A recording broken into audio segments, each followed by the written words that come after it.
Nitwa Kabiro Divine, sanzwe mpingura igisuguti cyitwa Kanyenyeri Biswi, akaba ari naryo zina ry'umutware wanje dusanzwe dukorana mu kugihingura tukonga twadandaza hamwe.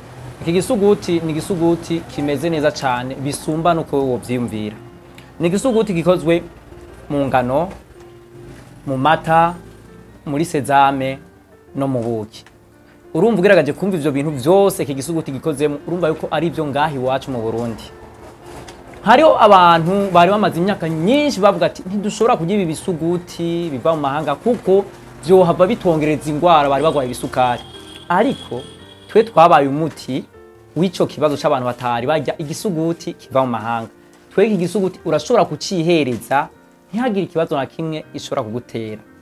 Kino gisuguti rero ntikiri ngahi Bujumbura gusa, urashobora kugisanga ahatandukanye.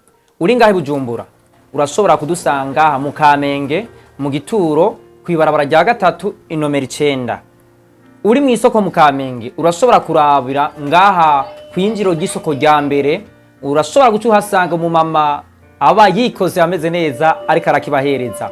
Uri mu isoko kwa Siyoni urashobora kugisanga hajya kuri parking y'imodoka zija muri ville ugaca ucisumira byoroshe.